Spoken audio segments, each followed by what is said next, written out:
What's up, guys? Welcome back to the channel. It's Caleb, the Heikin Ashi investor. In this video, I'm going to walk through a couple of losing trade examples. So I had a question from a subscriber and viewer that wanted me to look at some examples of trades that did not work out, and I'll put that question up here on the screen for you to read yourself. But in short, I had posted a video recently of a great technique to use with Heikin Ashi as far as entering into long trades, and this viewer wanted to see some examples of that not working out. And I think to derive from that when the market conditions might not be the best to take that setup. So let's go ahead and dive right in here. Let me show you first an example that I used in that video. So right here I have the Want ETF. It's a leveraged ETF for the consumer discretionary sector. But anyway, right here where it says successful example, this was one that I used in that video. We had a nice uptrend going this way, and then that turned into a little bit of a pullback down here. And then this is called the Doji jailbreak technique. Doji jailbreak. We entered right here on the Doji where it says successful example, and I put the risk reward scale here so you could see how that flowed up to the right. So looking at failed examples of this, when does this not work? Well, just like any trading strategy, it's not going to be 100% effective. One of the nice things about it is if you catch this breakout from the consolidation of the trend and the reversal, you can get some really nice gains. So you don't need to have a high win percentage if you're getting a really good reward to risk ratio. But this is going to work the best if you are doing it in the right market environment. The right market environment is a strong uptrend that pulls back and then buying the breakout above the doji candle after that. So what I mean by that is if we zoom in here, you can see we had this trend moving upwards, and then this series of doji candles started appearing. Each one of these made a lower high. And then as we get down here to this one, the entry one, we were looking to take a breakout above the top of that doji. You could have been even looking back here to the left, but we never broke out above the top of those. So once this doji appeared and we put our buy order at the top, we entered in, and then it was off to the races, and it worked out really nicely. Now, you might ask, what about this one right over here? So I put the setup was there, but there was no trigger.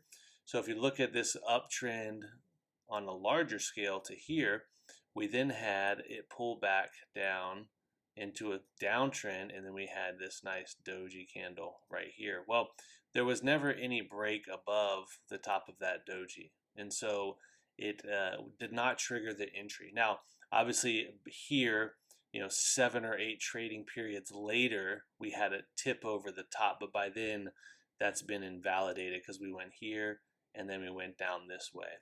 So the setup was there, but there was no trigger, so it was not a failed trade. One that could be perceived as a failed trade, though, would be back over here to the left. Now, if we take a look at this one, in the context of are we in an uptrend looking for this setup, we have the downtrend here, but then we have an uptrend come out of it, right? We have a higher high here, higher high, higher low. So it's still in a downtrend as far as these highs up here go on your left, but we're starting to form a new short-term uptrend.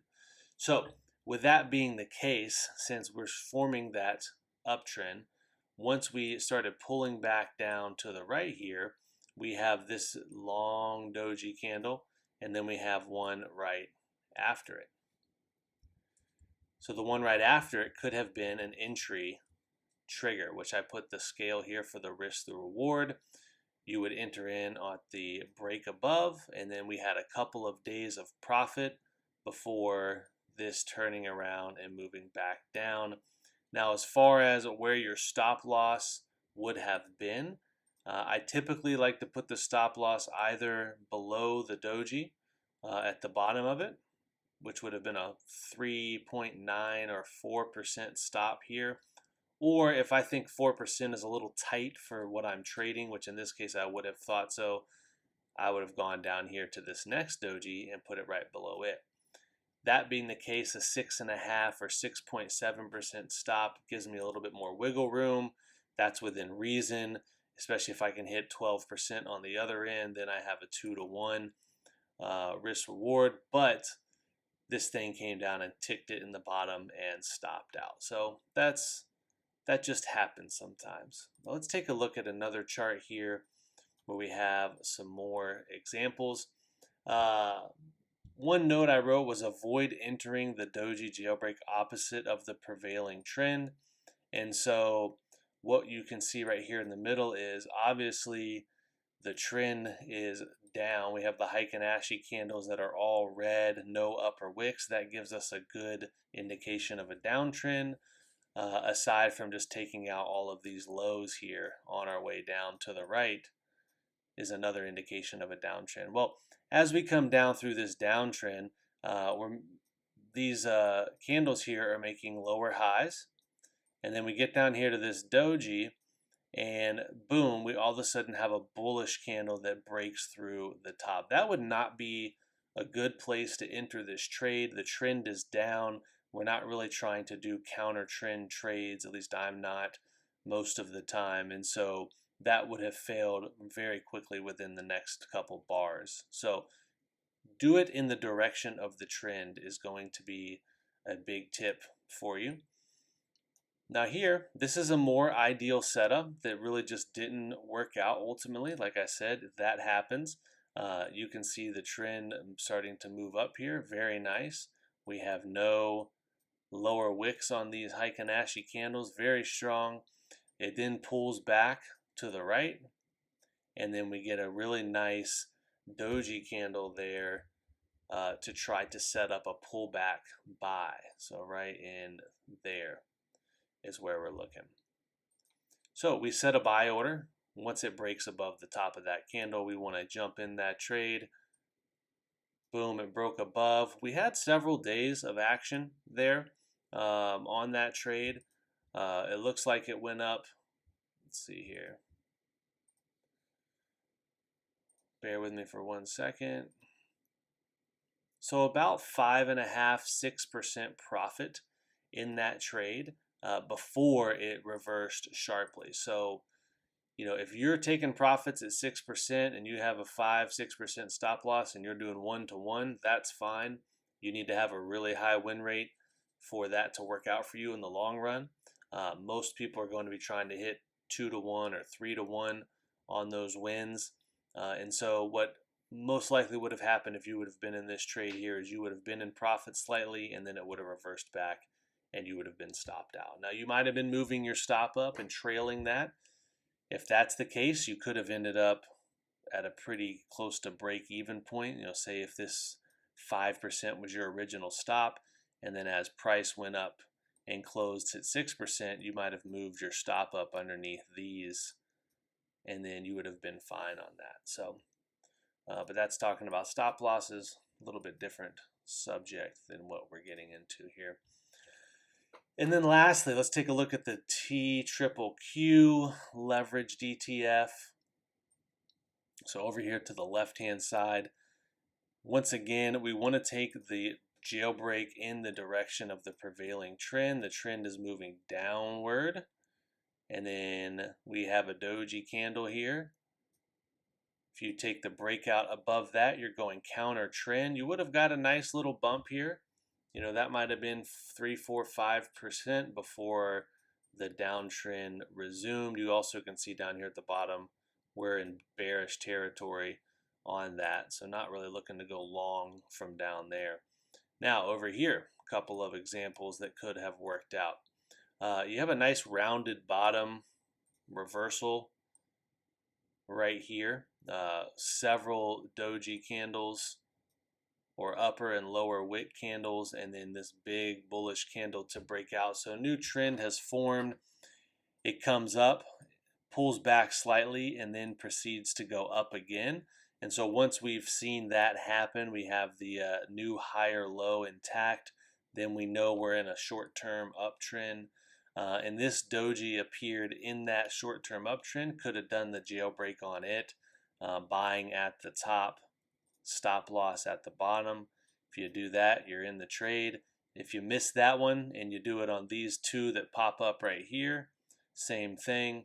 You buy it on the breakthrough and then you go up. That would have been a pretty nice one right there. Let's just take a look. Yeah, 18%. That would have been a really nice one. Anyway, the trend gets up here and it rolls over. This would have been a failed example. So we've already established that we have an uptrend going, right? We're moving up here to the right. That starts to pull back some. And if obviously none of this would have been here to the right hand side, you have this doji candle appear. You buy the breakout above the top, stop loss either at the bottom of the doji or your recent swing low, whatever works better for your risk. And then this one just failed to work out for us. So that happens. You got to manage your risk. It doesn't work every single time, but when it does work, it works pretty darn nicely. So you can increase your odds by going in the same direction as the trend. A couple more examples here. These aren't perfect dojis. You know, really the ideal scenario is a equal distance doji candle, kind of like that one, real flat in the middle. But in the Heikin Ashi technique, when you get a higher wick and a lower wick, you know that there is indecision. The trend is pausing, and you might have a reversal on your hands. So a little bit different than a normal candle doji. But right here we had a upper lower wick that turned into a continued uptrend. Same thing here, upper lower wick. And then once you broke above the top of that, continued uptrend. Much nicer one here, kind of a uniform pullback, upper lower wick, you break out the top of that. Same thing here, upper lower wick, you break out the top of that. Now, obviously, and then you have a failed one here at the end, uptrend moving to the right, pullback, upper lower wick, set your buy order. You only get up a couple of percentage points before it pulls back. And that's where we are at in the market today. This is the middle of August 2023. The market is pulling back. This is basically a leveraged version of the QQQ, the NASDAQ ETF, and so we are pulling back fairly aggressively at this point in time. So hopefully you find some value in that. Obviously, all of trading is not winning all of the time. I know a lot of YouTube is full of just people celebrating the wins and not talking about the losses. So to my viewer that asked the question, hopefully this provides some insight for you of when is an ideal time to take this trade and when is not, and just knowing that you're not going to win every single one that you enter into, so manage your risk appropriately. All right, guys, if you enjoyed that, please leave a like. Comment below if there's anything else you'd like to see me review with the Heikin Ashi technique or about stocks in general. And if you enjoy this type of content, please consider subscribing to the channel. Hope you have a wonderful week.